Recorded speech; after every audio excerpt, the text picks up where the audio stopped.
तरणिशतसवर्णं कर्णगूर्णद्विरेफा वरिकरितकपोलोद्दान दामाभिरामं गिरिशगिरिसुताभ्यां लालितं नित्यमङ्के सजनभरणशीलं श्रीरये विघ्नराजं कल्याणानां निधानं कलिमलमथनं पावनं पावनानां पाथेयं यन्मुक्षो सपदि परपदप्राप्तये प्रस्थितस्य विश्रामस्थानमेकं कविवरवचसां जीवनं सज्जनानां बीजं धर्मद्युमस्य प्रभवतु भवतां भूतये राम राम। श्रीराम जय राम जय जय राम।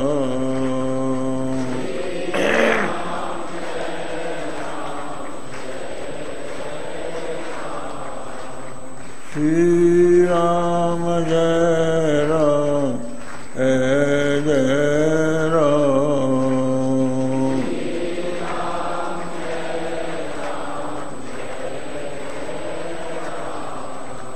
श्रीराम जय राम जय जय राम।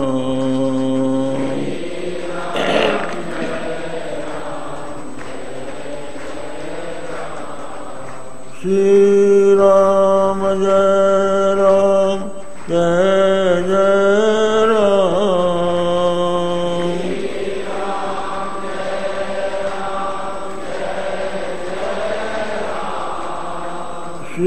श्रीराम जय राम जय जय राम।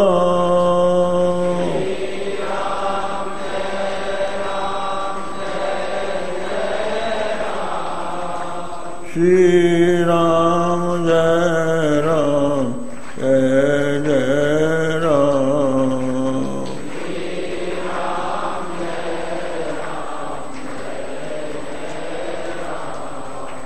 श्रीराम जय राम जय जय राम।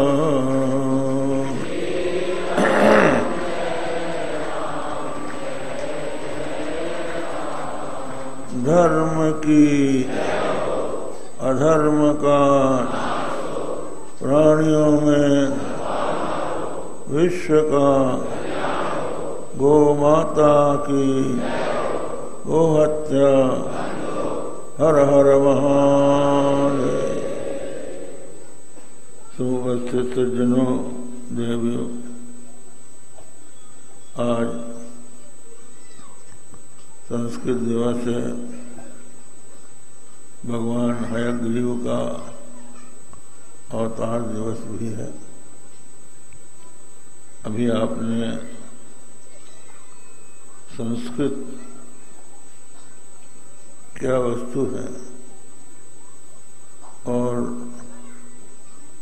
उसका क्या उपयोग है, इसके संबंध में सुना। हमारे वेद, वेदांग, स्मृतियां, पुराण और रामायण महाभारत, यह सब संस्कृत में है। संस्कृत के ही माध्यम से हम अपने प्राचीन को, परंपरा को, दर्शन को समझ सकते हैं और परंपरा से ही जो ज्ञान प्राप्त होता है उस पर हमारी श्रद्धा और आस्था दृढ़ हो सकती। तो ये समझ लीजिए, आज जो स्थिति है, बहुत से पंथ निकल रहे हैं, कई प्रकार के लोग खड़े हो जाते हैं और वो खड़े होकर कहते हैं मैं जो कहता हूं वह सर्वश्रेष्ठ है और मेरे कथनानुसार आप लोग चलिए। तो ऐसे बहुत से लोग एक अपना पंथ निर्माण कर लेते हैं और कुछ लोगों को अपना अनुयायी बनाकर उनको अपने पीछे चलने के लिए प्रेरित करते हैं। वस्तुतः व्यक्ति का अनुसरण अगर हम आप करें तो व्यक्ति में अनेकों दोष होते हैं। वो एक तो भ्रमित भी हो सकता है, प्रमाद भी उसमें हो सकता है, उसकी समझ में कमी हो सकती है और उसके मन में लोगों को मूर्ख बनाने की भी भावना हो सकती है। तो व्यक्ति पर विश्वास नहीं किया जा सकता। हम लोग जो हमारे अनाज या पौरुषीय वेद हैं, जो व्यक्ति के द्वारा निर्मित नहीं है, जो अनादि है और जिनको निर्माण करने वाला कोई नहीं है, हम लोग ये मानते हैं कि ऋषियों ने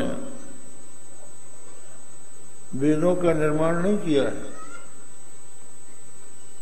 उन वेद मंत्रों के वो दृष्टा हैं, उनके हृदय में उस मंत्र का स्मरण हुआ है। इसलिए जो लोग संध्या करते हैं, वेद मंत्र का पाठ करते हैं, वो ये देखते हैं कि एक मंत्र के अनेक ऋषि होते हैं। तो यदि एक मंत्र का एक निर्माता अनेक हो तो उसमें तो झगड़ा हो जाएगा कि हमने बनाया कि तुमने बनाया। लेकिन उनमें संवाद है कि जो मंत्र हमने देखा वही तुमने देखा, वही तुमने देखा। तो वो सब के सब उसके ऋषि हो जाते हैं। उन ऋषियों के द्वारा जो वेद प्रकट हुआ सृष्टि के प्रारंभ में, उस वेद का वेदव्यास ने निर्माण नहीं किया, उसका संकलन किया। उसमें से जो पद्य भाग था उसको ऋग्वेद की संज्ञा दे दी, जो गद्य भाग था उसका नाम यजुर्वेद रख दिया, और जो गाया गया था उसका नाम रखा सामवेद, ऋग यजु साम। और उसी में से जो शांतिक पौष्टिक मंत्र पृथक संग्रहित किए गए उसका नाम अथर्ववेद रखा। तो एक ही वेद के 4 भाग महर्षि कृष्णद्वैपायन व्यास ने किए, और फिर उसके पश्चात उस वेद को लोग समझ जाएं, इसके लिए इतिहास की रचना की। वो इतिहास क्या है? महाभारत। और दूसरा इतिहास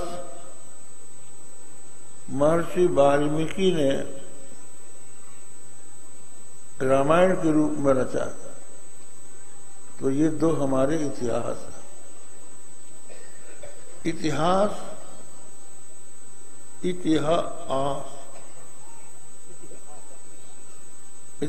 आशा, जो ऐसा कभी हुआ था, तो वो इतिहास महाभारत बताता है और ये बतलाता है कि जितने भी प्राचीन लोग हुए हैं, विद्वान हुए हैं, त्यागी हुए हैं, महात्मा हुए हैं, उन सब ने वेदों का, शास्त्रों का अनुसरण किया है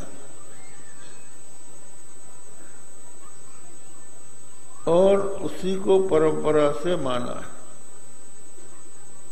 परंपरा का महत्व दिया है वेदों में।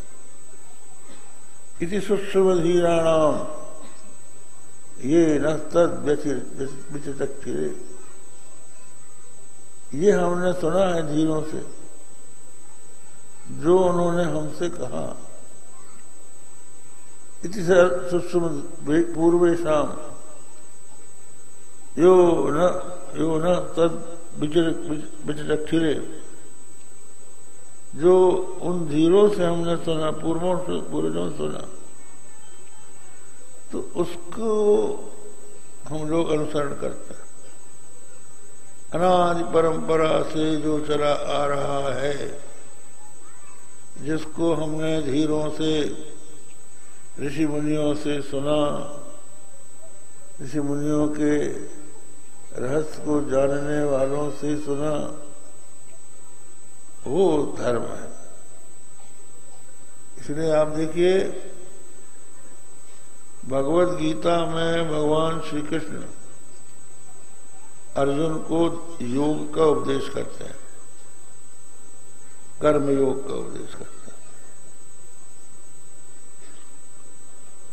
तो कर्म योग का उपदेश करते समय अर्जुन के मन में यह शंका न हो जाए कि श्री कृष्ण ने ये नया पंथ चलाया है, नया मत चला रहे हैं।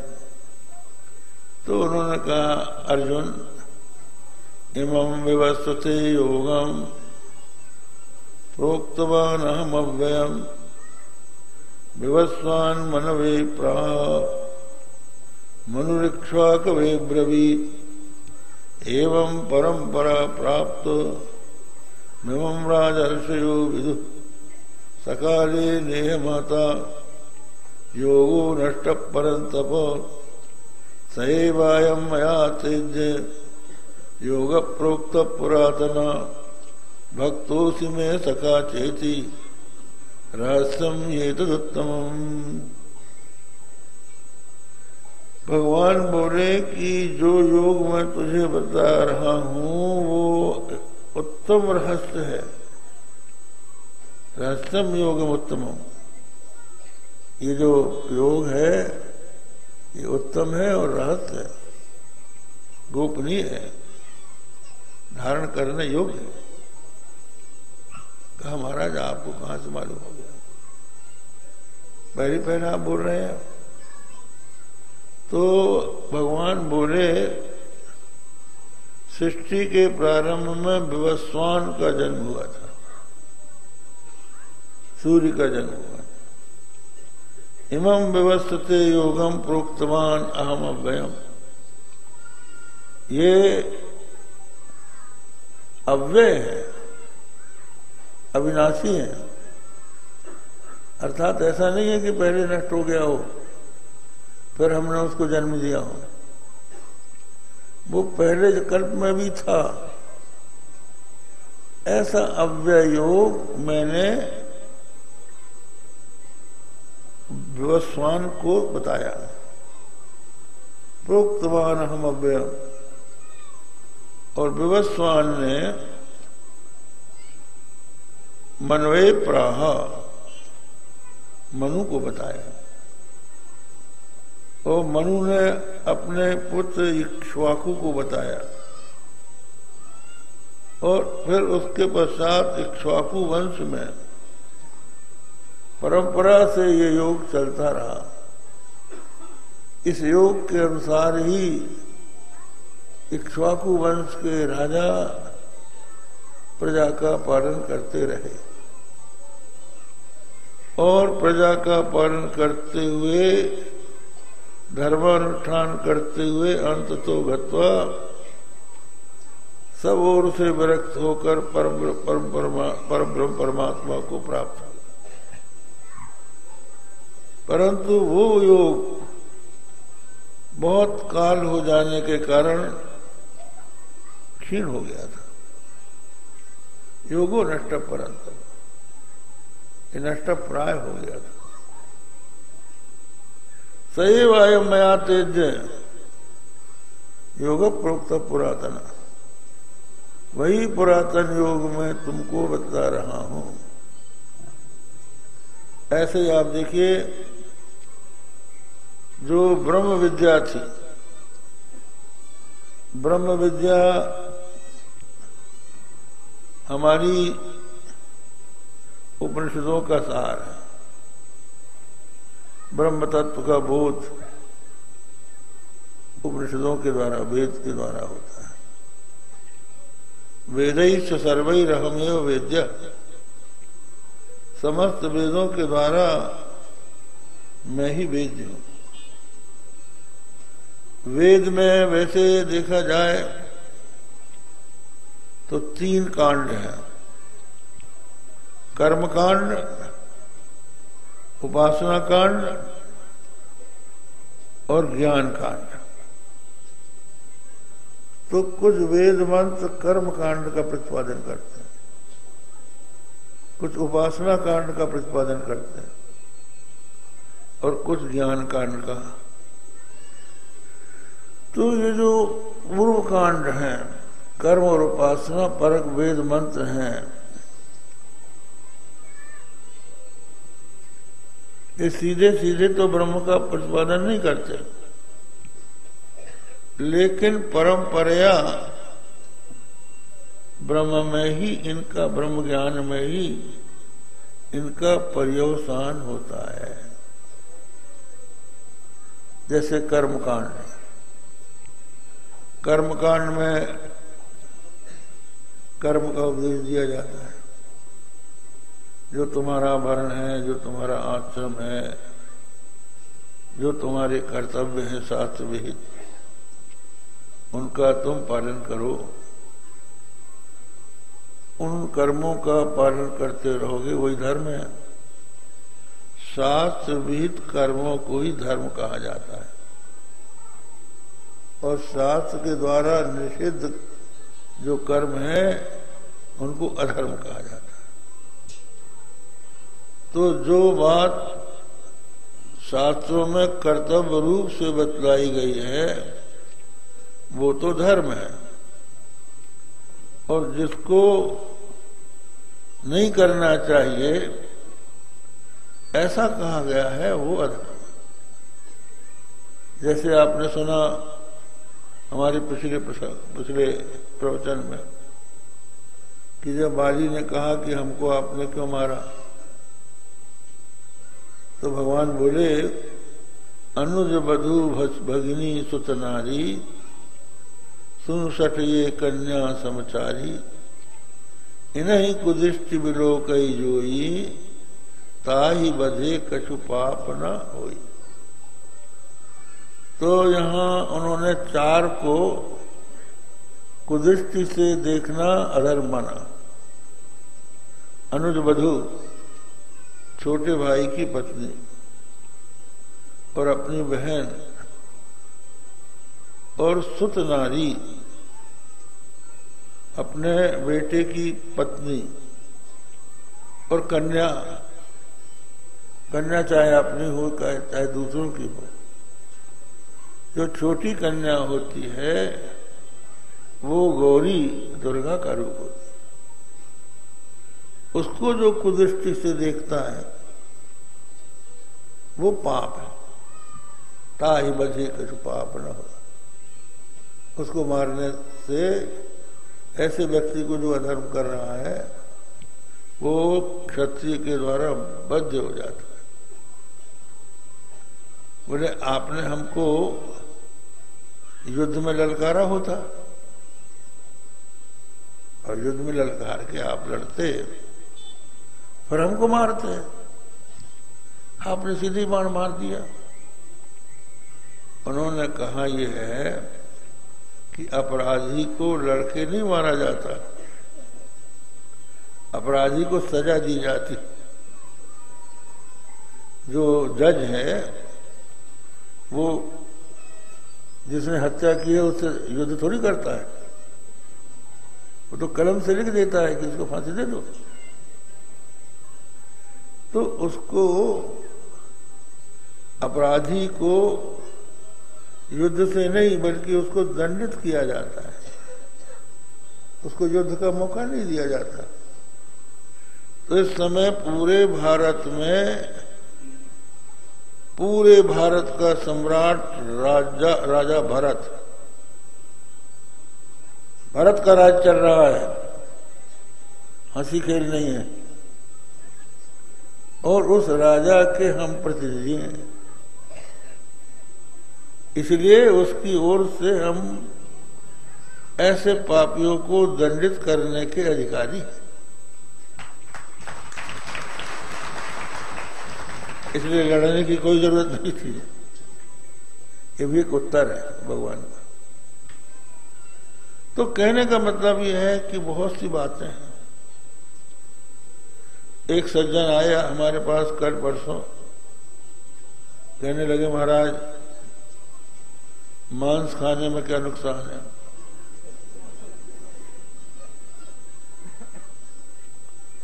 मांस खाने से तो शरीर की पुष्टि होती है, अंडा खाने से पुष्टि होती है, क्या नुकसान है? भगवान ने इसको तमोगुणी क्यों कह दिया गीता में? हमने कहा देखो, मांस खाने के पहले किसी जीव को मारना पड़ता है, उसका प्राण योगानुकूल व्यापार करके उसकी हत्या करनी पड़ती है, तब मांस मिलता है। कहाँ आप गेहूं और चना और फल ये क्यों खाते हो? हमने कहा कि गेहूं का पौधा गेहूं पैदा करके खत्म हो जाता है, दोबारा उससे गेहूं की उत्पत्ति नहीं होती है, चने के पेड़ की नहीं होती। जितने पौधे हैं वो अपना फल देकर समाप्त हो जाते हैं, इसलिए उनको मारना नहीं पड़ता। केले का केला फल देकर समाप्त हो जाता है, इसलिए उसको मारना नहीं पड़ता। और जो आम का फल है, अमरूद का फल है, वो फल भी पेड़ काट के नहीं दिया जाता, वो टपक जाता है, इसलिए उसको ले लेते हैं, पेड़ काट के थोड़ी लेते हैं। तो फिर उसने और हमसे कहा कि गेहूं के बीज में भी तो जीव रहता है। हमने कहा ये तो फिर अति प्रसक्ति है, गेहूं को खाने के बाद तुम्हारे शरीर में जो रस रक्त बनता है उससे भी तो कुछ पैदा होता है, तो ये कहाँ की बात है? तो कहने का अर्थ ये है कि ज्यादा तर्क करने की अपेक्षा हम लोग ये देखते हैं कि शास्त्र में इसका विधान है या निषेध है। तर्क से अगर कोई बात सिद्ध भी नहीं होती और शास्त्र में उसका निषेध है तो उसको निषिद्ध मान लिया जाता है। जैसे एक अनुमान है, नरशरक कपालम शुचि प्राण्यंगत्वात् शंख सुक्तिकादिवत, मनुष्य की खोपड़ी पवित्र है। मनुष्य की खोपड़ी अगर कट गई है या किसी तरह से अलजली हो गई है तो वो पवित्र है, उसको छूने से कोई दोष नहीं है। क्यों? प्राण्यंगत्वात्, प्राणी का अंग है। कहा कि प्राणी का अंग है और वो पवित्र है, इसमें कोई उदाहरण है? का दृष्टांत शंख। शंख जो है प्राणी का अंग है, लेकिन उसको बजाते हैं, पवित्र है। सुक्तिका ये भी प्राणी का अंग है, लेकिन हम उसको अच्छा मानते हैं। इसी तरह से मनुष्य का गीला सिर पवित्र है। कहा रे ये अनुमान शास्त्र के विरुद्ध है। शास्त्र कहता है कि अगर मनुष्य के गीले सिर का स्पर्श कर ले तो कपड़ों के सहित स्नान करना चाहिए। इसलिए ये निषिद्ध माना जाता है। ऐसे अपने यहां बहुत सी बातें हैं जो निषिद्ध मानी जाती हैं। जैसे नारियों का रजस्वला अवस्था में किसी वस्तु का स्पर्श भोजन बनाना और दूसरा काम करना निषिद्ध माना जाता है। आजकल के लोग तर्क वितर्क करते हैं, कुछ नहीं है, इसको मानने की जरूरत नहीं है। वैसे तो वैज्ञानिक दृष्टि से भी ये देखा गया है कि उस अवस्था में यदि कोई काम किया जाए तो उससे हानि होती है। लेकिन हमें तो ये देखना है कि शास्त्रों में इसका निषेध है। तो जिस बात का शास्त्रों ने मना कर दिया कि मत करो, तो वो करना पाप है। उसमें क्यों नहीं लग सकता? जिसका वजह बताया जाए वो वजह उस आदेश को कमजोर बनाता है। जिसमें आदेश का कोई कारण न बताया जाए, वो कहा ये मत करो, वो सही माना जाता। इसी बात को सत्य समाज में होता है।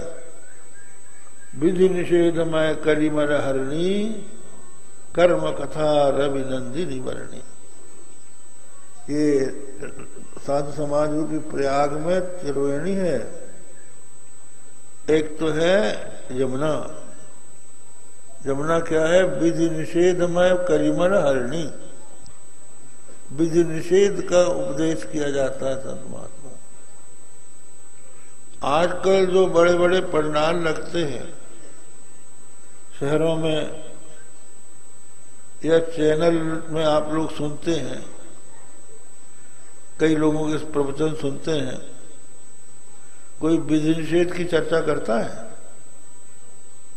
ये करो, ये मत करो, ये कोई बोलता है? कोई चर्चा ही नहीं। तो वो साधु समाज कहाँ है? पहले तो अधर्म से अपने को बचाओ। अधर्म का त्याग करके धर्म का आचरण करो। तो अधर्म का त्याग करने से आपके मन की आधी शुद्धि हो जाएगी। जो आप मनमाना खाते थे, कामबाज, कामचार, काम भक्ष, मनमाना आप बोलते थे, वो बंद करो। झूठ बोलना, कठोर शब्द बोलना छोड़ो। काम भक्ष, जो चाहे जैसा खा रहे हो, सोचते नहीं हो कि ये खाने योग्य है कि नहीं है, जो आया खाना शुरू कर दिया। नहाए हैं तो, नहीं नहाए हैं तो, जैसा भी तैसा सामने आया। और जैसे बकरे का मुंह चलता है, ऐसा बकरे का मुंह चल रहा है। एक काम भक्ष है। तो ऐसा मत करो। विधिवत भगवान पहले भोग बनाओ, और शुद्ध शरीर से नहा धो के भोजन बनाओ, फिर वो भगवान को अर्पण करो, तुलसी डालो, फिर तदीयम वस्तु गोविंद तुम हमें समर्पये। हे गोविंद, ये तुम्हारी वस्तु है, हम तुमको अर्पण करते हैं। तो मन में ये भावना करो कि भगवान ने स्वीकार कर लिया। और भगवान थोड़ी खाते थोड़ी, तुम तौल के देख लो, भोग लगाने के बाद 1 भी इंच कम नहीं होगा, बल्कि स्वाद बढ़ जाएगा उसका।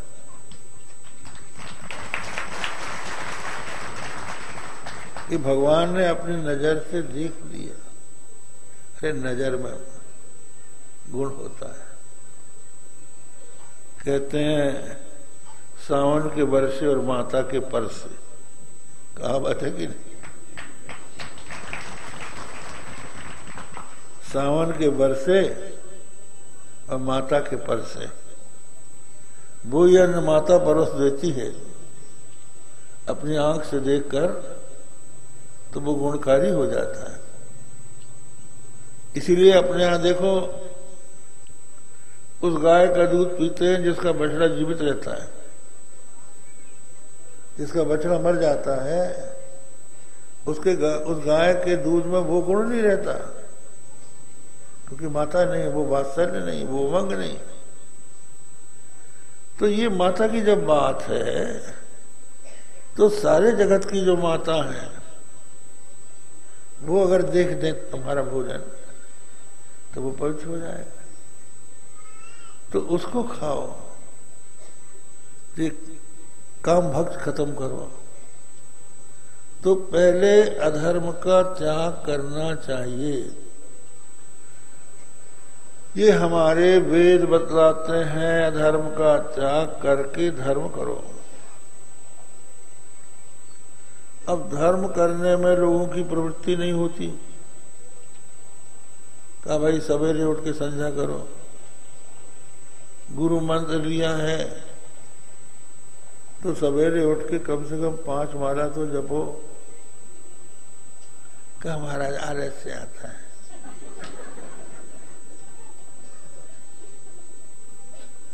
तो करने का जी नहीं होता। तो फिर शास्त्रों ने बताया कि तुम ऐसा करोगे तो तुमको ये फल मिलेगा। फल का लोभ दे दिया। अगर बेटे को बुखार आ रहा है,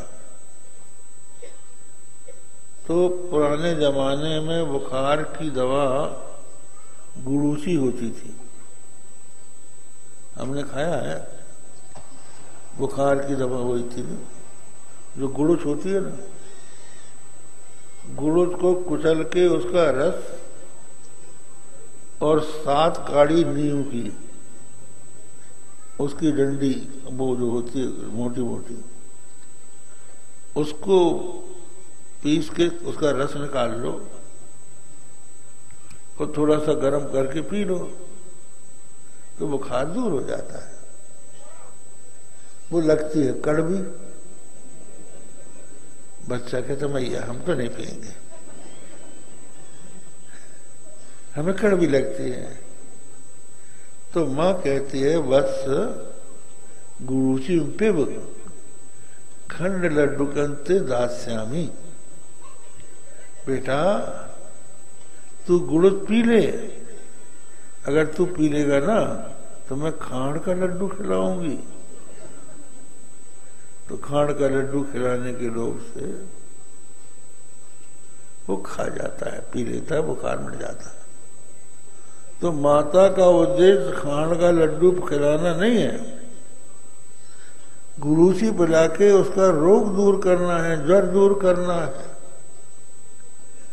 तो शास्त्रों ने प्रलोभन दिया कि तुम ऐसा करोगे तो इस फल की प्राप्ति हो जाएगी, इससे तुम्हारे पशु बढ़ेंगे, तुम्हारे पुत्र हो जाएगा, तुम्हें मरने के बाद स्वर्ग हो जाएगा। तो उन कामनाओं से लोग धर्म का आचरण करते। और फिर ये भी है, कामनाओं का को लेकर कोई यदि धर्म करता है तो ऐसा नहीं है कि केवल प्रलोभन है, उसका फल होता है। भगवान श्री कृष्ण गीता में कहते हैं, कांक्षंत कर्मणाम सिद्धिम यजंत ये देवता क्षिप्रम मानुषे लोके सिद्धिर्भवति कर्मजा। कर्मों की फल की इच्छा करके यदि कोई कर्म करता है, यजन करता है, तो उसके फल की प्राप्ति उसको होती है। लेकिन जब वो कर्म करते करते फल की इच्छा करते करते उसका हृदय निर्मल होने लगता है, तो फिर वो उस फल की इच्छा छोड़ देता है। फिर वो शुद्ध हृदय होने के कारण भगवान की ओर आकृष्ट होता है। जो मनुष्य पवित्र अंतःकरण होता है उसी का भगवान से प्रेम होता है। आप देखिए, जब पानी मलिन हो जाता है, चाहे तालाब का हो चाहे नदी का हो, तो उसकी तरंगें भी मलिन होती हैं। तो जिसका अंतःकरण मलिन होता है उसके विचार भी मलिन होते हैं, उसकी प्रियता भी मलिन पदार्थों में होती, अच्छे में नहीं होती। मक्खी जो है वो गंदी जगह बैठती है। आप कभी नहीं देखेंगे कि फूल, गुलाब के फूल में मक्खी बैठी हो। वो बैठेगी वहां जहां कोई सड़ांध होगी। इसी तरह से जिसका हृदय मलिन होता है उसके गुरु भी वैसे ही होते हैं, उसके मित्र भी वैसे ही होते हैं, उसके जो इष्ट देवता है वो भी वैसे ही होते हैं। यन्ते सात्विका देवान यक्षरक्षांसि राजसा प्रेतान भूतगणान चान्य यजन्ते तामसा जना। भगवान श्री कृष्ण ने कहा कि जो सात्विक लोग हैं वो देवताओं का यजन करते हैं, रजोगुणी लोग यक्ष रक्षांसि राजसा, यक्ष रक्षों का पूजन करते हैं। कैसे करेंगे, क्यों करेंगे यक्ष रक्षों? उनको ये पता लग गया कि यहां पर गड़ा हुआ धन है, लेकिन यहां पर यक्ष है। जब तक कि वो उसको संभाले हुए है तब तक वो गड़ा धन निकलेगा नहीं। तो उसको बनाओ, उसकी पूजा करो, होता है ना। जहां धन गड़ा रहता है वहां सांप रहते हैं, सांप कुंडली मारे बैठे रहते हैं।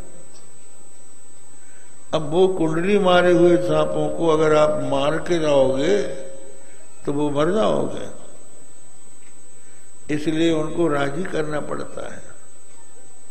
तो यक्षाधिकार है वहां, यक्ष जो है वो उनका अधिकार है, तो उनको मनाओ तो वो अपने आप हट जाएंगे, आपको मिल जाएगा। इस लोभ से लोग यक्षों की पूजा करते हैं, राक्षसों की पूजा, ब्रह्म राक्षस का हर्षु ब्रह्म की पूजा कर रहे लोग।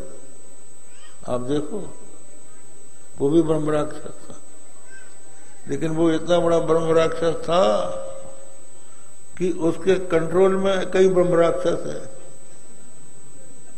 तो उनकी पीड़ा जिसको हो गई है वो उनके यहां जाते हैं।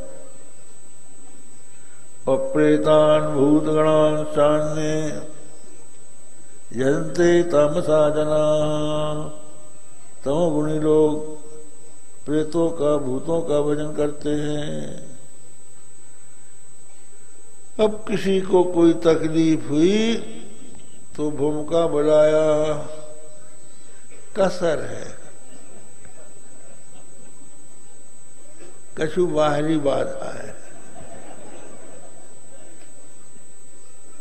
तो महाराज ओमका जी बताओ, कहा यहाँ पर तो आपको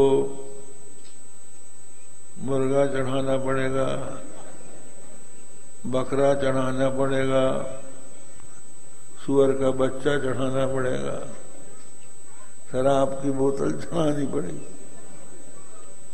अब प्रेतों को राजी करो, भैया खाओ और जाओ। और कई लोग क्या करते हैं कि प्रेतों को सिद्ध कर लेते हैं।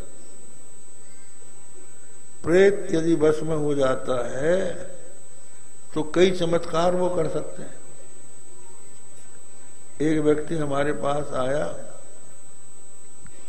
बोला महाराज हमको अपना शिष्य बना लो।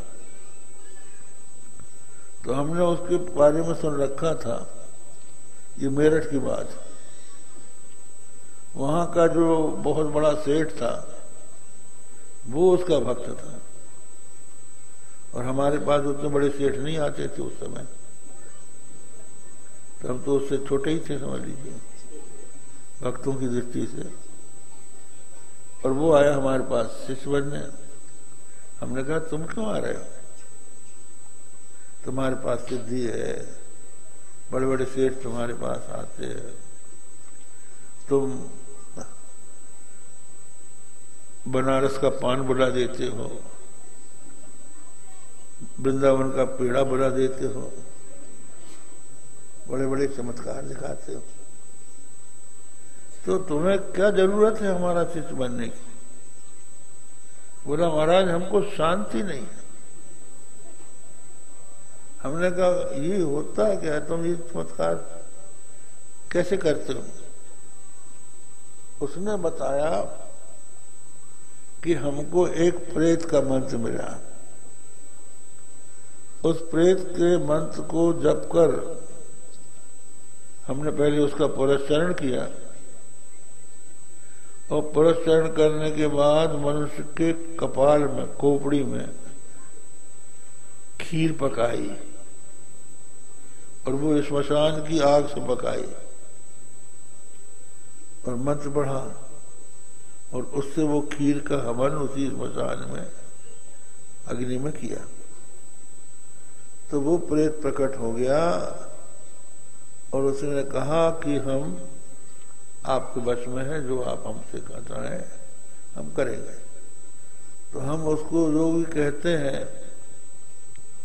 वो कर देता है, तो वो लाके दे देता हम। लेकिन जो वस्तु लाई जाती है उसका दाम भी चुकाना पड़ता है, नहीं तो हमको दंड मिलता है। तो उस प्रेत की पूजा करने लगे ये चमत्कार के लिए।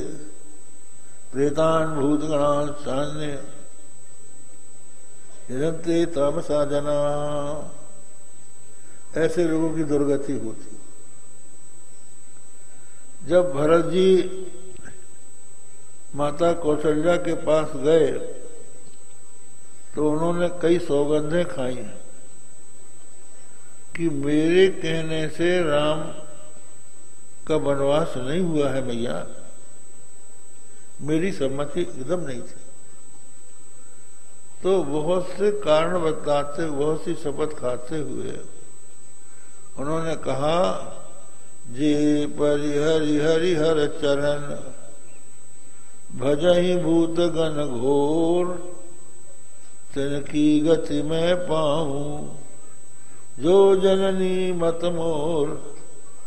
जो हरिहर के चरणों को छोड़कर घोर भूत गणों का भजन करते हैं, उनको जो दुर्गति होती है वो दुर्गति मुझे मिले, क्योंकि भूत की पूजा करने से भूतई योनि में जाओगे, उन्हीं की जमात में शामिल होगे। तो कहने का मतलब यह है कि जो तमोगुणी लोग हैं वो भूत प्रेत की पूजा करते हैं, रजोगुणी यक्ष राक्षस की पूजा करते हैं, और सात्विक लोग देवताओं की पूजा करते हैं। और उसके बाद जब उनका हृदय और विशुद्ध हो जाता है तो और किसी में उनका मन नहीं लगता है। इसी प्रकार जो व्यक्ति उत्तम कर्म करते हुए, धर्म करते हुए अपने मन को निर्मल करा लेता है तो उसको ग्राम्य गोष्ठी में आनंद नहीं मिलता। जहां हंसी मजाक हो रहा हो, गंदी बातें चल रही हो, वहां की चर्चा उसको पसंद नहीं आती। फिर यहां क्या रखा है, चलो भाई सत्संग करें, कहीं अच्छी जगह बैठे। तो स्वाभाविक रूप से उसको उनकी गोष्ठी अच्छी नहीं लगती, उनकी मित्रता अच्छी नहीं लगती। और जो गुरु संसार में लगाता है वो गुरु भी उनको अच्छा नहीं लगता। वहां तो लगा ही है, तुम्हारे बिना उपदेश के हम लगे हैं, तुम्हारे उपदेश की जरूरत क्या है। संसार तो अच्छा लगता ही है, अच्छे शब्द अच्छे लगते हैं, अच्छा स्पर्श लगता है। तो कहने का अभिप्राय यह है कि जब मनुष्य का हृदय धर्माचरण से शुद्ध होता है तो वो उपासना में जाता है, भगवान की आराधना करता है। फिर उसको भगवान अच्छे लगने लगते हैं। धूतात्मा पुरुष कृष्ण पादमूलम न मुंचति मुक्त सर्व परिक्लेश पांथ स्वशरणम यथा। जो धूतात्मा पवित्रात्मा पुरुष है वो भगवान के चरणों को नहीं छोड़ता। जैसे कोई पथिक परदेश से घूम घूम करके लौट कर आज इस धर्मशाला में सोए, आज उस धर्मशाला में सोए, जल्दी उठो भाई, आगे बढ़ना है, लंबी मंजिल है। थक जाता है बेचारा रोज। थक थक के जब अपने घर आता है तो घर में टांग पसा के सोचता है कि हम कहीं नहीं जाना है। अब वो घर में आ गए, कहीं जाना थोड़ी। इसी तरह से जब भगवान की शरण में प्राणी चला जाता है तो टांग पसार के सोता है।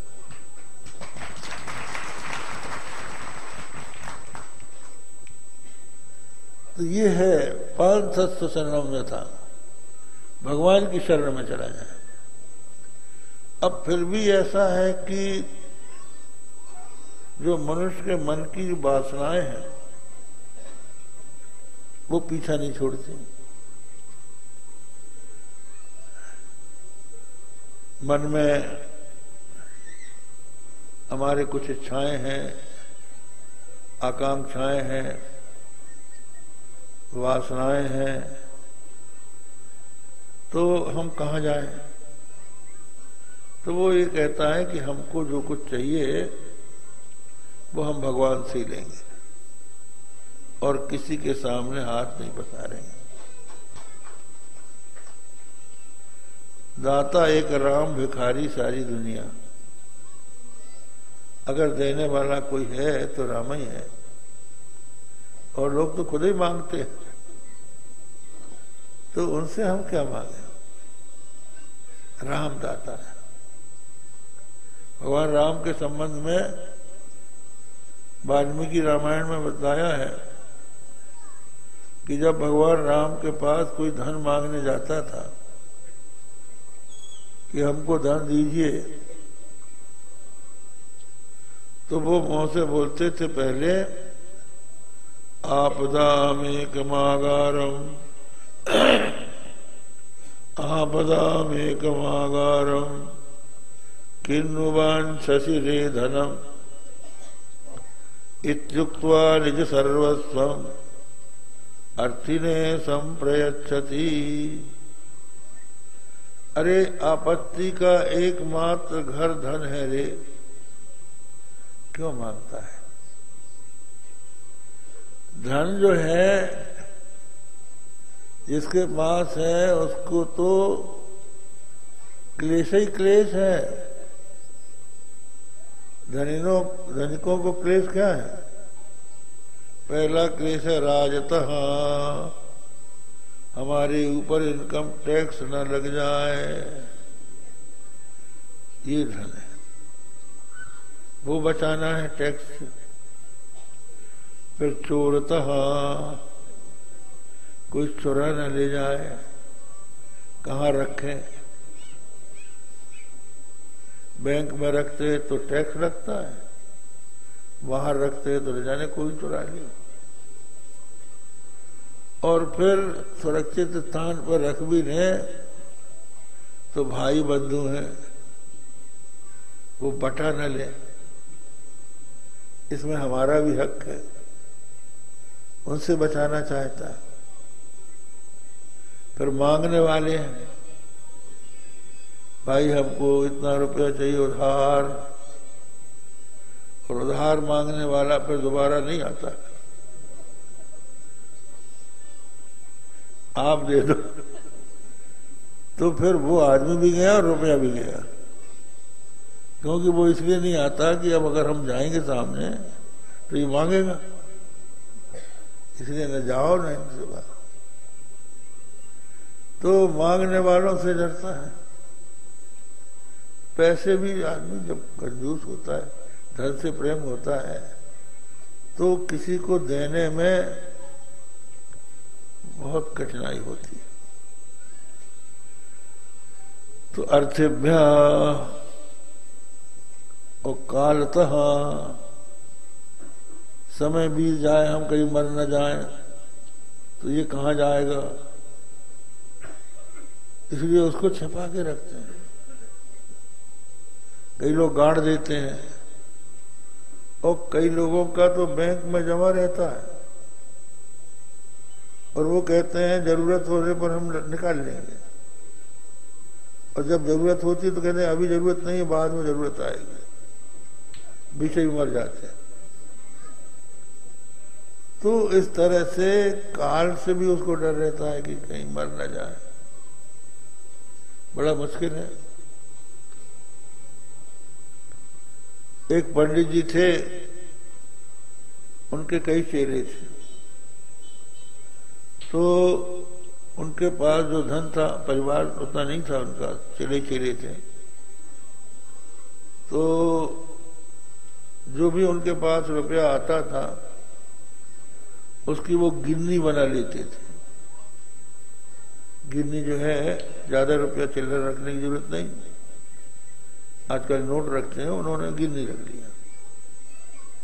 तो कई गिन्नियां इकट्ठी हो गई उनके पास। अब इसके बाद एक बार उनको बुखार आने लगा।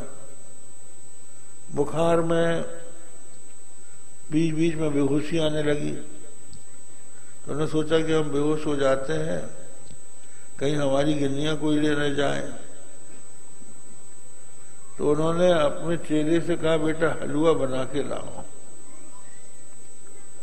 हलवा बना के रखवा दिया और चेले को भेज दिया कई बार, और सारी गिन्नियां हलवा से लपेट लपेट के खा गए,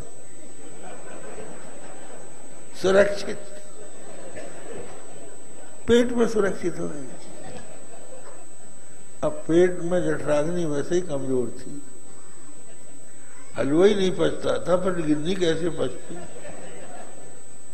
उसके वजन से वो गुरु महाराज मर गए। अब मरने के बाद चेले लड़ने लगे, वो कहने लगे वो मोहरे कहाँ है, तुमने चुराया, तुमने चुराया, तुमने चुराया। आपस में लड़ने लगे। अब लोगों ने सोचा कि भाई हम इनकी लाश को ठिकाने लगा, फिर खोज लिया जाए। तो उनका दाह संस्कार किया गया। जब तीसरे दिन उनकी राख उठाने के लिए लोग गए, तो वो एक गुट्टा सोने का मिला जो पिघल के एक हो गया था। तो ये होता है। तो धन जो है, कहीं कोई हमारी हत्या ना कर दे धन के पीछे, और होता ही है, आप लोग सुनते ही हो। तो इस तरह से धन से अनेकों अनर्थ होते हैं, ये भगवान समझाते हैं उस मांगने वाले को। आपदामेकमागारम किन्नुवान शशि रे धनम। तो बहुत से लोग जो है उपदेश करते हैं, इसलिए करते हैं कि उनको देना ना पड़े। दूसरों को उपदेश देते हैं, भाई अगर आपको हलवा खाना है और सोचते हैं कि उसको न दें हम, अरे भाई तुम हलवा खाओगे तो बीमार पड़ जाओगे, और अपने खुद ही खा लेते हैं। तो उसको न देना पड़े इसलिए उपदेश देते हैं बहुत से लोग। ऐसे भी लोग। एक बार कलकत्ते में हम लोगों का एक यज्ञ हुआ। उस यज्ञ में एक बहुत बड़े सेठ थे, उनको लोगों ने बुलाया, स्टेज में बैठाया और उनका खूब स्वागत किया कि कुछ अनाउंसमेंट करेंगे ये कि हम इस यज्ञ में इतना रुपया देते हैं। इस लोभ से उनका स्वागत किया गया। पर क्या हुआ कि जब उनको लाउड स्पीकर बोलने के लिए दिया गया तो वो बोले कि आप लोग जो यज्ञ कर रहे हैं ये बहुत अच्छा काम है, लेकिन इस यज्ञ में से कुछ रुपया आपको बाढ़ पीड़ितों के लिए भी देना चाहिए। आपने कुछ नहीं देना है। जो यज्ञशाला यज्ञ वालों ने बुलाया था कि इनसे कुछ हमको मिल जाए तो हम यज्ञों में ब्राह्मणों की दक्षिणा पूरी कर दें। बिना पैसे की दक्षिणा तो पूरी होती नहीं, लेकिन उस दुष्ट को ब्राह्मणों की दक्षिणा की फिक्र नहीं रही। भाई वहां दे दो तुम, तो ना इनका पेट और काट दो। जो बेचारे यहाँ हवन कर रहे हैं, त्याग कर रहे हैं। तो कहने का मतलब यह है, परिणाम ये हुआ कि उस आदमी का एक्सीडेंट हुआ और 3 साल बेहोश रहा अस्पताल में, तब वो मरा। तो अपने पास से एक पैसा खर्च न करके दूसरों को उपदेश देने वाले बहुत हैं। आपको ऐसा करना चाहिए, आपको ऐसा करना चाहिए। हमारा एक आश्रम है वहां झारखंड में, विश्व कल्याण आश्रम। एक सेठ को हम लोगों ने बुलाया कि गरीबों की सेवा के लिए कुछ करे। वो यहां आपको पपीता लगाना चाहिए और पपीता बेचकर उसके खर्चे से लोगों का सेवन करना चाहिए। तो बड़ा भारी उपदेश देने लगा। भैया ये तो हम खुद ही समझते, तुम्हारे उपदेश की जरूरत क्या है। ऐसे कुछ लोग वाचाल होते हैं, पैसा उनके पास रहता है, न किसी को दान दें और न खुद खाएं। मैं मर जे हूं तुहे न बजे हो, भले ही मर जाऊं लेकिन तुझको भजाऊंगा नहीं। तो ऐसे लोगों के उपदेश का कोई अर्थ नहीं है। भगवान श्री रामचंद्र जी मांगने वाले से कहते थे कि आपत्ति का एकमात्र घर धन क्यों मांग रहा है, ऐसा कहकर इत्युक्त्वा निज सर्वस्वम अर्थिने संप्रयच्छति, अपना सर्वस्व उसको दे देते थे। ले जा धन,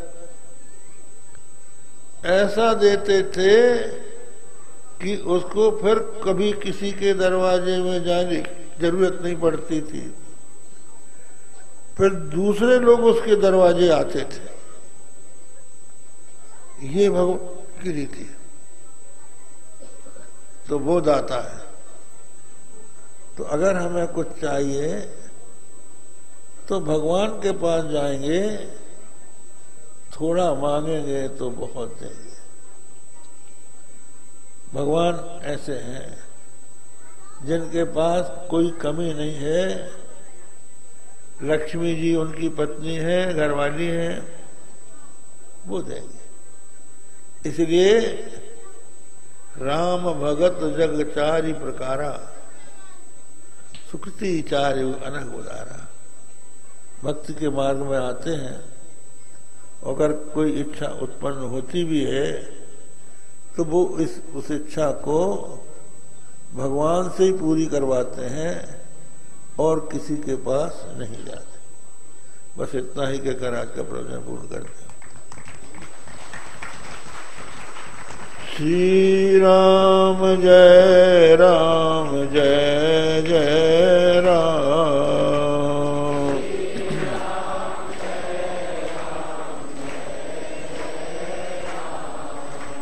श्री राम जय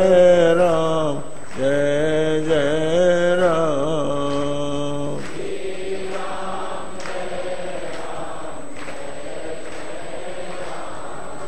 प्यारे जरा तो मन में विचारो,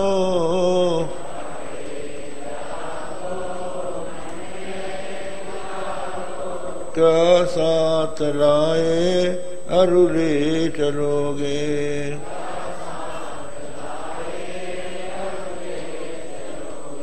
जाता सदा साथ यही पुकारो,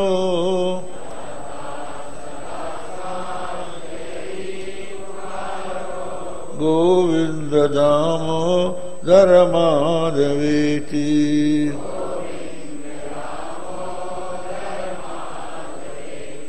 गोविंद दामो दर माधवेति।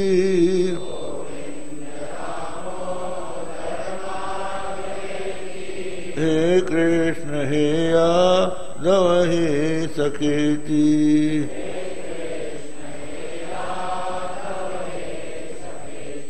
श्री कृष्ण गोविंद हरे मुरारे।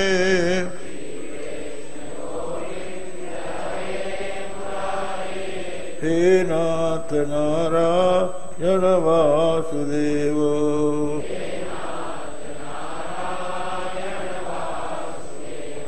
श्री कृष्ण गोविंद हरे मुरारे।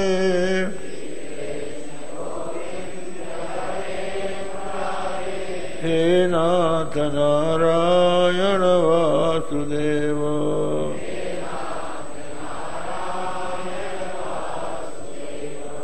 धर्म की अधर्म का प्राणियों में विश्व का गो माता की गोहत्या। हर हर महादेव।